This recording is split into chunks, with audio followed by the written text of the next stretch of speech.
What's going on, everybody? Welcome back to Talkin Sports with Jake. Hope we're doing well. So I'm going to be my last show for a few days. You have Christmas Eve tomorrow, Christmas Day, the next day. It's not until at least Thursday. My plan is hopefully to do a show again on Thursday, but it's possible I may push it to next week because of the holidays. So we'll see what happens. But first of all, some sad news that happened a few days ago. Ricky Henderson passed away. One of the all-time greats, the greatest leadoff hitter in the history of Major League Baseball. Of course, the stolen base king in Major League Baseball. I saw a stat there's so many crazy stats with that guy. He's one of the greatest baseball players of all time. I think if someone stole 50 straight bases, 50 bases for 28 straight years, they still wouldn't catch him. He was one of the greatest players in the history of the league.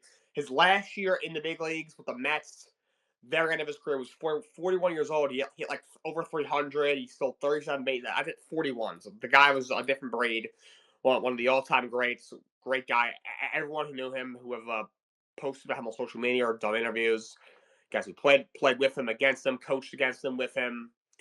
So yeah, he was just such a great guy, a great friend, a great teammate, just such an amazing player. Dennis Eckersley, the all-time great closer for the A's, who played with him, said that they were very close, and he was the greatest player that he ever played with. Actually, Buck Showalter, ex longtime manager in the big leagues, has said, I think way back in the day, I think Buck might have played against them briefly. I think when he first got into coaching in baseball, I think might have coached against him and said he was like the way he ran was crazy. But rest in peace to Ricky Henderson. But there's a lot of free agency moves in MLB. We had some trades, a bunch of free agency signings, a lot that actually broke last night while all of us were sleeping. A couple days ago, we had Josh Naylor was traded to the Arizona Diamondbacks by the Cleveland Guardians. This is a really good move from a Diamondback. Don't give up much. It's just a pitcher, Slade Kikoni, I think his name is. Never heard of him. Naylor had a great year last year, 243, 31 homers, 108 RBIs, 776 OPS. He's become one of the better power bats in the league the last couple of years. 2 years ago, 256, 20 homers, 79 RBIs, and then 23, he hit 308 with 17 homers, 97 RBIs. So his average he's 262 career hitters with 308 is kind of an outlier, but over the last 3 years, he's been a really solid middle of the order bat. He had a very good year last year. That's a big pickup for Arizona, who just lost Christian Walker and free agent to the Houston Astros. They replaced him with Josh Naylor, who's only going to be 28 years old, coming off that career year where he was an all-star. Not the biggest on-base guy, a 323 career on base in over 2,000 career at-bats. But still only going to be 28 years old, and he's a guy that can get you 30 home runs. So he's a big bat in the middle of your lineup. That's a nice pickup for the Arizona Diamondbacks. Cleveland replaced him with Carl Santana for his third stint in Cleveland. He started in Cleveland for years and bounced around the league for a while, came back, then bounced around again for a while. Now he's back in Cleveland. This will be his 16th season in the big leagues. He'll be 39 years old, but he can still swing the bat. Last year in Minnesota, 150 games, hit 238, 23 homers, 71 RBIs with 7.9 OPS. Not what he once was, but it's still a very solid middle of the order bat. Can still play first base. I'm not sure if both of them limit first DH. It's a weird move to trade Naylor and then to sign Santana. It's a year for about $12 million. To me, that is a slight downgrade, but Santana, obviously, he knows the organization. He's been in that building for his third stint there. I mean, he's, like I said, it's going to be a 16th season league. He'll be 39. He's got over 300 career home runs, 324 to be exact. But yeah, he's still some middle of the order threat. So Cleveland replaces Naylor with Carlos Santana. Reds make a small move. They trade for Jose Trevino, veteran catcher, both the Yankees the last few years. Wasn't great last year. Has also had a lot of injuries. His best year came in 2022. His first with the Yankees, where he had 248, 11 homers, 43 RBIs. But so only 671 OPS, but was great defensively. Then only played 55 games 2 years ago. Last year, 73 games. Eventually, can see the starting catcher position to Austin Wells, a youngster. Last 2 years only hit 210, then 215. OPS was 570, then 642 this past year. 4 homers, 15 RBIs 2 years ago. Last year, 8 homers, 28 RBIs. Also, his arm is gone. His arm fell apart last year. So he's still a good pitch framer. And he calls a good game, but doesn't. His bat is pretty much gone, and his arm is pretty much gone as well. But not the worst backup catcher. He's going to be 32 years old. Rest of them go up a whole while. They go up Alex Jackson. Came up a top prospect with the Braves a few years ago. Has not materialized at all. He is a 132 career hitter in 302 at bats, and the guy's been, he's never played more than 52 games 58 games in the year. This year at the Rays, he had 58 games and 139 at bats. Those are both career highs. He hit 122, so the guy's horrible. He's a deaf player at best, and then they give up a reliever, Fernando Cruz, who's I don't know where this guy is from. He's from Puerto Rico. So it was a 6th round pick in 2007, and he only made it to the majors 4 seasons ago. This will only be his 4th year in the league. He's only going to be 35. There's a reason for that. You think, they'll say, it's such a crazy story. No, he just isn't good. Simple as that. 4.52 ERA, 141 career games. Has been full time since 2023. Had a 4.91 in 58 games. 2 years ago, this past year, 4.6 ERA in 69 appearances. He strikes out a lot of guys. Last 2 years, 98 strikeouts in 66 innings and 109 strikeouts in 6 and 2/3. Also 28 and 35 walks. That's not a great number either. So he's given up 115 hits and 147 in the third. So he throws hard, strikes out a lot of guys. Will also walk some guys, and he leaves the ball in the middle of the plate too much. So but he goes the other way to the Bronx. Yankees just didn't need Trevino anymore. You have Austin Wells. He's out in the future, so you send out Trevino to the Cincinnati Reds. Yankees make another move, though. They signed Paul Goldschmidt a year for $12.5 million. To me, this is an okay sign. Look, there isn't a lot of risk involved in this. Goldschmidt was an MVP 3 seasons ago, or in 2022 with the Cardinals, when he hit 317 with 35 homers, 115 RBIs, had 981 OPS, which led the league. 578 slug also led the league, but been declining the last couple of years. 2023, hit 268, 25 homers, 80 RBIs, 810 OPS. Last year, he hit 245, 22 homers, 65 RBIs, a 716 OPS. He's been declining for a couple of years. I don't know what this guy has left. Look, he's probably a Hall of Famer. He was an All-Star from 2013 to 2018, as well as in 2022. So he's a 7-time All-Star. He is a former MVP. He has won 4 Gold Gloves. He's won, I think, 5 Silver Sluggers. Unfortunately, he hasn't been on great teams. Arizona was not very good when he was there. St. Louis wasn't great overall his time there. They never really went on a run. So this could be a chance to get, this is, at least the closest he'll get to winning a World Series, probably. I mean, but also, I don't know what this move for the Yankees. But they definitely need the first baseman. Anthony Rizzo has nothing left. He's just done. That concussion from 2 years ago definitely fortunately kind of signaled the end of his career. But so you desperately needed a first baseman, and you get one, but I don't know what he's going to give you next year. I mean, he's been declining for 2 seasons. 245, 22 and 65. Like if he gives you that, you'll live with it. He's not going to win a Gold Glove at first base, but it's still I guess average defender right now. But now another year later, I don't know. I don't really know what he's going to give you. You got to hope that he gives you about what he gave you last year.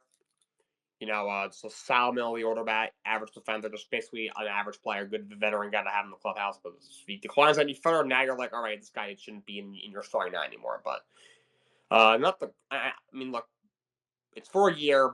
The money is completely fine. It's hard to, again, baseball. It's hard for you to really overpay out of the salary cap. I mean, the guy is a former MVP, might be a future Hall of Famer, but I'm not sure how much he has left in the tank. But he will be a Yankee. Phillies make a trade. They get Jesus Luzardo from the Marlins. Luzardo struggled last year, only 12 starts, and he got hurt. ERA of 5 before he got hurt, but was really turned the corner after struggling in Oakland after being a top prospect. 2022, 3.32 ERA with the Marlins, and 18 starts. The year after that, 2023, 3.58 in 32 starts, 170 in 2/3 innings. He has had trouble staying on the field his whole career. He will still only be 27 years old, though, going into 2025 with the Phillies. And the Phillies already had a very deep rotation. Zach Wheeler has developed into one of the best pitchers in the league. Aaron Nola is a great pitcher. Ranger Suarez has had 2 great years in a row. Christopher Santos had a breakout year last year. And now you add Luzardo. So the Phillies could have one of the best rotations of the National League, if not all of baseball. If Luzardo is healthy, he could be a really good frontline arm. Don't go up a whole lot. You have your 4th best prospect, which was Starlin Caba, who's a shortstop. Hasn't shown a whole lot yet. Still only to be 19 years old. Last year between rookie ball and low A, only hit 228, 2 homers, 26 RBI with 669 OPS. So Still only going to be 19 years old. We don't really know yet. He's an international guy from the Dominican Republic. And then you also give up another piece, Marion Boyd, who's an outfielder. He's an outfield prospect. He's still just 21 years old. Last year, again, in high A ball, hit 239 in high A ball. 6.47 OPS wasn't great. Again, still only 21. You don't know what's going to happen. But he is, they can give up a whole lot to get a guy who, if he's healthy, could be a really good pitcher for them. So I say very good move for the Philadelphia Phillies. We have another trade that happened. Nate Lau was traded by the Texas Rangers. He goes to the Washington Nationals. This is a really good trade for the Washington Nationals. I'm surprised Texas did this, to be honest. Lau last year, slight down year for the rest of his career, but still had a good year. 265, 16 home runs, 69 RBIs, 361 on base, 762 OPS. Best year came in 2022 when he hit 302 of 27 homers, 76 RBIs. Year after that, two seasons ago at this point, 262, 17 homers, 82 RBIs. In 2,400 plus at bats, he's got 272 career hitter with 356 career on base. So he's a very good hitter. Got some decent power. He's a very disciplined hitter. Very good on base guy. Is a very good first baseman defensively. He won a Silver Slugger in 2022 when a Gold Glove 2 seasons ago. So he's a very good first baseman. Washington definitely needs a first baseman. It was a major need for them, and they fill that void by trading for Nate Lau. They send up some random prospect the other way to the Texas Rangers. It was Robert Garcia, who's a reliever. He's been in the minors for most of his career. 2023 between Miami and Washington, and then Miami's AAA team. He had 285 in 31 games, but last year from the Nationals, 5-1-3. He had 4.22 in 72 games, so he's a serviceable middle reliever at best. Definitely a good trade for the Washington Nationals, and I guess Texas State. I guess they pick up some bullpen depth. Now, we had a couple of them that broke last night, and then very early this morning. Mets re-signed Shomania, 3 years, $75 million. Resurging last year for Mania, 32 starts, 12-6, 3.47 ERA, 184 strikeouts, and 181 2/3, whip barely above 1. Like, came up a stud in Oakland, was emerging. Then had some injuries, and then he struggled a bit, got sent to San Diego, and kind of fell off a cliff. 2 years ago, they put him in the bullpen. He pitched a little better. Last year, the Mets brought him in, gave him a chance to just one more chance to start, and he broke out. As a Mets fan, I'm very happy he's back. He had a great year for the Mets last year. Emerged as their ace, especially after the All-Star break. He had a very good season. He is still going. He is going to be 33 years old next year, but he's had a great season. Doesn't have as much mileage on him as you would think. He didn't come up till he was 24. His innings were kind of low in the past because of the injuries and because he wasn't a full-time starter a couple of years ago. So he's a great clubhouse guy as well.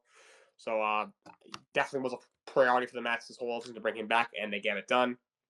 $25 million for 3 years. I think it's about what I thought he was going to get. I think I had him for 22 for 4, 25 for 3. So I think this is and they did defer some of the money. I think they did defer $23 million of it from 2035 to 2044. Look, I think the deferred money thing is kind of stupid. First of all, as an athlete, wouldn't you want the money up front? And I get it. He's probably thinking, all right, that's in a week or so, 10 days from now, 10 years from now, for the next 10 years, he'll make over $2 million a season to, sit on his couch and babysit his kids. So that's cool. But and also as a team, you're going to be paying a guy, a couple $1 million a season, especially a team that's going to be paying Bobby Bonilla. They might still be paying him at that point. And he makes $1.19 million a year. I forget when that thing is up. I know Bryce Harper, when Bryce Harper's contract is up, he's got 7 or 8 years left, and they'll be paying him. So they'll probably be paying Bobby Bonilla, and they'll be paying Shomania $2-point-something million a year, or $2.5 million a year. But Steve Cohen also doesn't care because $2 million to Steve Cohen is like a dime to us because he's worth $22 billion. So who cares? I'm happy he's back. Very fair contract. It's a good deal. and I'm sure he'll be one of their best starting pitchers again next year. Red Sox signed Walker Buehler, 1 year deal worth $21 million. Good deal for both sides. Buehler emerged as one of the best pitchers in baseball for a few years. He had a 2.62 ERA in his rookie year in 2018 with the Dodgers in 24 starts. After that, 3.26 ERA in 30 starts. 2020, the pandemic year he pitched well. 2021, a 2.47 ERA in 33 starts, was a Cy Young candidate. Came out the gate a little slow in 2022 ERA 4. Then had Tommy John. Missed almost 2 years with that. And in the regular season, didn't pitch well last year at a 5.3 ERA and 16 starts to come back last year, but was very good in the playoffs. Got the save in Game 5 of the World Series to seal it for the Dodgers. Before the arm problems, was a great pitcher. Now, he's still not that old. I don't believe. He is still 30 years old. So he's, going to be 30 this year. So he's still, at the back end of his prime. It's only for a year.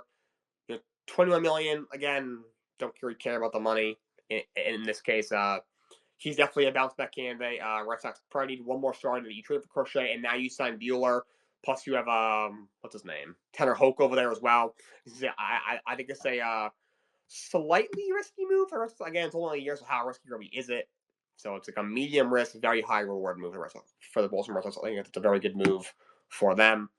Andrew McCutchen re-signed with the Pirates for a year. Now, if he started there, was a superstar, then he kind of bounced around for a bit. And three seasons ago, came back, or 2 seasons ago in 2023. Going to be 38 years old next year. Will be his 17th season in the league, but he's not. He can still play a little bit. Last year at 232, 20 homers, 50 RBI, 739 OPS. Not nearly what he once was. Not going to win an MVP like he did in 2013. But he's obviously in total, he's been in Pittsburgh for over 10 years, over 2 stints. He's a legend over there.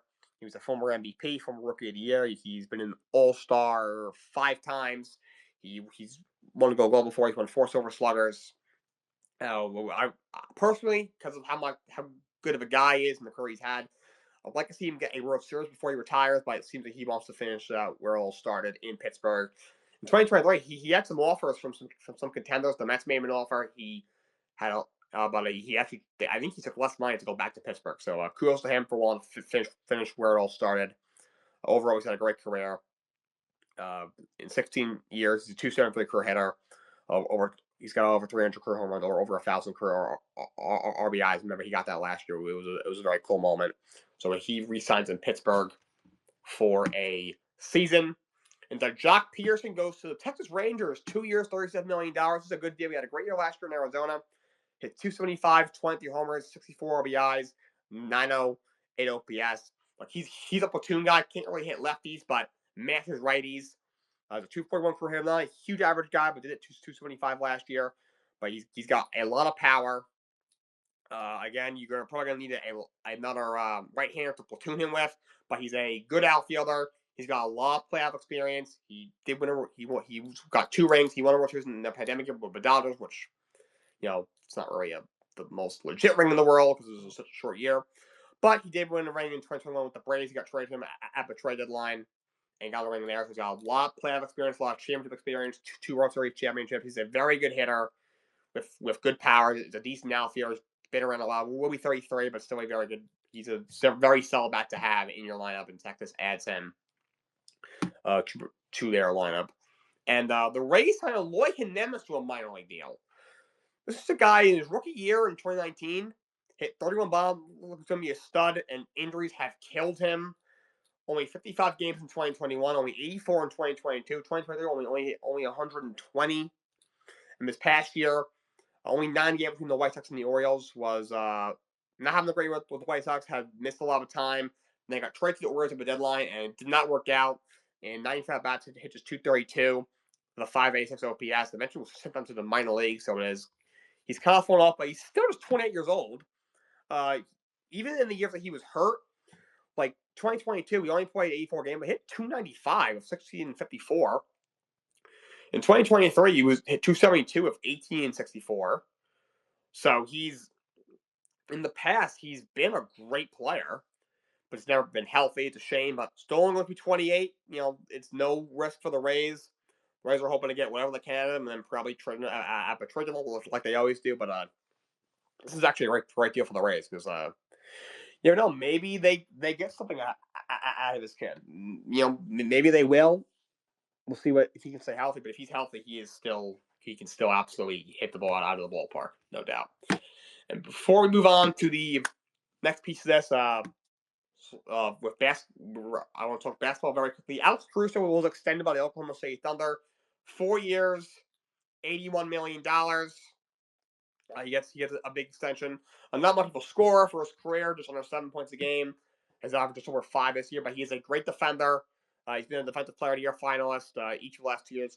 He's been first team all defense in the past. He's been around the best rated defender in the league. So he's turned into one of the best defenders in the league, and not a great scorer, not a great shooter, but he can hit from out there. He's actually he's only knocking down 27% of his threes this year, but for his career he knocks down 37% of his threes on just over 3 attempts a game. So he's actually been a pretty solid three-point shooter throughout his career, but hasn't been knocking it down so far this season.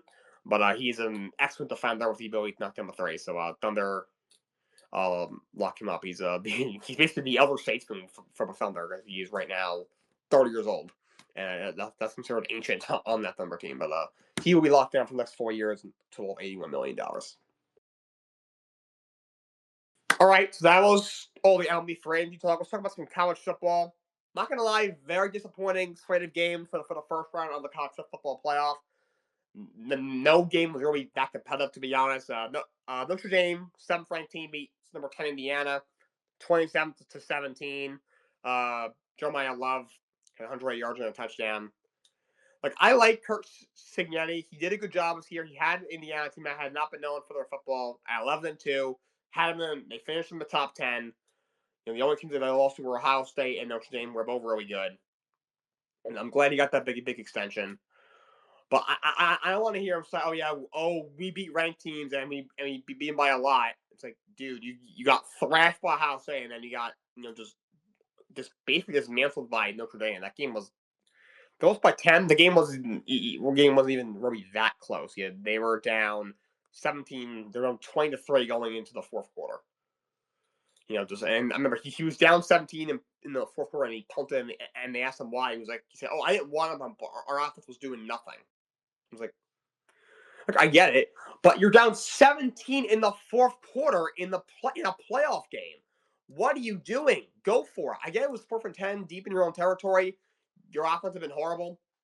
First of all, it's on you for not, and your offense for not executing well enough. Like, still, what are you doing? That kind of irked me. But Notre Dame moves on. Kudos to Marcus Freeman. I think he just got an extension as well. But like, Notre Dame has around this year, Brian Kelly should not coach any level of football ever. God, that guy's a choke artist. And sadly, number 5 Texas beats number 12 Clemson 38-24. Again, I think we kind of knew Texas was going to win that game. That game wasn't that competitive. It was 28-10 at the half. It was kind of competitive, but Texas, not much trouble in that game. Number 6 Penn State beats number 11 SMU 38-10. It was 20-0 at the half. Kevin Jennings, oh my God, he was horrible. I think in the first half he was like 7 of 19 for like 66 yards and 3 picks. He had 3 picks and 2 pick sixes in the first half, finishing just 20-36 for 195 and just 1 touchdown and those turnovers. He was absolutely horrible. Penn State dogs. Penn State SMU in that game. Number 8 Ohio State beats number 9 Tennessee 42-17. Tennessee talked a lot of trash. All the players came in with no shirts on in the freezing cold weather, and they did that. It was 21-0 after the first quarter. They dominated. Tennessee made it a little closer at the half minute, 21-10, but then Ohio State went up 35-10 going in the fourth quarter. So that game was not very close. Will Howard, 24 of 29 for 311 and 2 scores. Jeremiah Smith, 6 for 3 and 2 touchdowns. Look what happens when you throw Jeremiah Smith. Crazy. So Ohio State moves on. Tennessee gets thrashed in the college football playoff. All right, let's recap the NFL. So the Saturday games, Chiefs get past the Texans 27-19. That Texans offensive line was really bad. Stroud, a couple of bad turnovers. Chiefs get by. They get to 14-1 on the season. Continue the on track to get the 1 seed. Ravens over the Steelers, 34-17. Pittsburgh's luck against the Ravens ran out for this game. Lamar Jackson decides that one bad turnover. The first interception he's thrown all season, that was his fault. Actually, balled out. Big game from Derrick Henry. Ravens clinched a playoff spot, and now they are tied for first in the division. Sunday slate: Falcons over the Giants, 34-7. Good lord, that Giants team is so bad. Drew Lock was horrible in the game. Michael looked okay. The pick was not really on him for Cobbs was throwing it back to the Giants, but he looked just okay. The Giants were just so bad. Panthers over the Cardinals, 36-30. And that game goes to overtime. Bryce Young, he played pretty well. They looked a lot better. Carolina gets 4-11. Carolina, they're a freaking season wrecker. They're not good, but they're competitive enough to where they can be anyone. They play their best. And now, just like that, Arizona Cardinals have been eliminated from playoff contention. Carolina beats them in overtime. Lions with the Bears, 34-17. People were trying to convince me that this was going to be an upset. I told you, the Bears are done. They are dead in the water. I don't care how many injuries the Lions have. They came in 12-2 for a reason. They're now 13-2. They remain tied for first over the Vikings. They remain the 1 seed in the NFC. Colts over the Titans, 38-30. Colts were up 38-7 at one point. Titans came all the way back, 23 unanswered, but Colts hang on. They're 7-8. They're still technically in the hunt. Rams over just 19-9. Jets just suck. Simple as that. They've now blown 6 games where they had to lead in the fourth quarter. Rams playing some good football now, 9-6, first place in their division. They're playing some really good football. No, I don't bring Aaron Rodgers back. People are saying bring him back. Don't do it. Don't do it. Okay, just don't. The guy has a statue back there. Commanders win a crazy game over the Eagles, 36-33. Crazy comeback. Hurts does get hurt in the game. I did not do that on purpose, by the way. That was no pun intended there. But he does suffer a concussion early in the game. Kenny Pickett played most of the game. Actually didn't play too bad. Actually played somewhat well. Your defense just collapses in that fourth quarter game, giving up 22 points. Commanders had very good field position all game. That was on the Eagles special team. Devonta Smith drops a wide open pass, which would have sealed the game. Jay Daniels had a couple of bad turnovers, but overall also had 5 touchdowns in the game. He bowled out the end there. Commanders still winning against the Eagles, 36-33. They get to 10-5. Eagles drop to 12-3. The Eagles are a game out of the 1 seed now. Bengals over the Browns, 24-6. Dorian Thompson-Robinson was as bad as we all thought he was going to be. Bengals 7-8. You could get Denver this upcoming week. Still hanging in there. They've now won 3 in a row. Starting to play some good football. Vikings over the Seahawks, 27-24. So big win for the Vikings. They sneak past Seattle. They remain at 13-2 on the year. Darnold throw a late touchdown to Justin Jefferson to hang on. And then Geno Smith late pick seals it. Seattle drops to 8-7. They're now a game out of their division. Bills over the Patriots, 24-21. Very good game. Bills hang on in the end. They get to 12-3. I mean, eligible to get the 1 seed, but the magic number is 1 from the Chiefs still. Raiders over the Jaguars, 19-14. That was a tank off, and the Raiders actually drove all the way from the first pick into the 5th or the 6th pick. So actually a costly loss actually for the Raiders. I went for Antonio Pierce, like, you know what? Probably getting fired. I want to support the Giants. Let's help them out. Because now the Giants have the first pick, and they're probably going to get the Raiders, who had the first pick going into the game, look like chances of getting worse from the second pick were pretty low. Now they have the 5th or the 6th pick. But Dolphins beat the 49ers 29-17. The 49ers were already eliminated going into that game. There's so many injuries. Brock Purdy, another really bad turnover. Dolphins 7-8, hanging in there. And the Cowboys beat the Bucs 26-24 on Sunday Night Football. Actually played pretty well in that game. That Bucs secondary is so freaking bad. God. Not cover anybody last night. It was beyond bad. Bucs get a late touchdown, make it close, but Dallas hangs on. And after the game, saw Jerry Jones from the players. Showed a lot of respect to Mike McCarthy. Could he be coming back?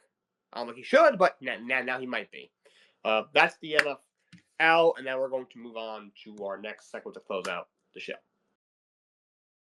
All right, let's talk some wrestling. Let's recap wrestling from this past week. WWE Raw. Sort of with a promo between CM Punk and Seth Rollins. Another great promo between those two as they prepare for their match on January 6th Raw when they go to Netflix. That actually my main event of the show. That's going to be an incredible match. Many years in the making. We had some more backstage tension between Liv Morgan and Finn Balor. Yeah, that happened. Intercontinental Championship. Braun Breaker against Louis Kaiser. Braun picks up the win. Really good match. Louis Kaiser's going to have a really good career, I think. But Braun picks up the win in that one, of course. Then you had Liv's promo when it comes to her woman. Her promo. You had the Intercontinental Championship, the Women's Intercontinental Championship tournament continued. Carol Rodriguez was in it, but she didn't quite pick up the win. Zoe Stark wins that match against her and Kaden Carter. Zoe Stark advances to the next round. Of course, the new Women's U.S. Champ was just crowned at Saturday Night Main Event. Chelsea Green defeating Michin, and the first ever Women's Intercontinental Champion is also coming. And then you had the World Tag Team Championship, the main event, the Warriors against Finn Balor and JD McDonough. And the Warriors defeated them to become the new World Tag Team Champions. I was very happy about that. Their reign was so bad. Well, I'm not sure if you saw. I did an interview with Chris Van Delay. He has an incredible story. In 2020, he had like his back fused or his neck fused. And he was out for and then like the reason he was out of action because he told the story how like he still has like real like arthritis in his hand that causes him pain and it's never going to go away. And he had to get like fused again. And he was able to, and they thought his career was over. He was able to come back. So really cool story. You should definitely watch the interview if you get the chance. But now let's talk about Friday Night SmackDown. Friday Night SmackDown. So at first the Bloodline comes out. Solo Sikoa, Tama Tonga, and of course Jacob Fatu. And Solo's cutting a promo. And Drew McIntyre interrupts some really good promo from McIntyre. Of course, he's coming after the OG Bloodline. He beat Sami Zayn in the match. He took out Jimmy Uso. He took out Jey Uso. At the end, Jimmy Uso did attack Drew McIntyre, and then they chased him away. But McIntyre said he's coming for Solo Sikoa after he's done fighting Roman Reigns. Could be teasing something. I like this character for Drew McIntyre since he came back a couple of weeks ago. He had LA Knight, Apollo Crews, and then Andrade against the Bloodline in a 6-man tag. Remember, they came and helped. They came and helped against the Bloodline, but they fell short, of course, to the Bloodline as per usual. Then we had KO. KO promo. He thinks he's a champion. Obviously, he's got the wing title, win the Eagle title. He said like I haven't snapped it. Whatever happens is on you guys. Then you have the Grayson Waller effect. You had Braun Strowman, the Carmelo Hayes interrupt them. They had a rematch, and Carmelo won by count out. I wonder if they're like trying to like build him back up to like in 2016 when he was like when he was like going crazy. Then you had Alex Shelley versus Johnny Gargano. Of course, kind of like the teacher against the student, longtime friends. And Gargano ended up stealing the victory. Tommaso Ciampa came out and helped his tag team partner in that one. And then you had the Women's Tag Team Championship match. Bianca and, of course, Naomi took the spot of Jade because she's injured against Naomi and Tiffany against not Naomi, Nia Jax and Candice LeRae. And Bianca and Naomi retain the tag titles. All right, that's wrestling. That's all I got for you guys today. Merry Christmas, and until next time, so long, and have a great day.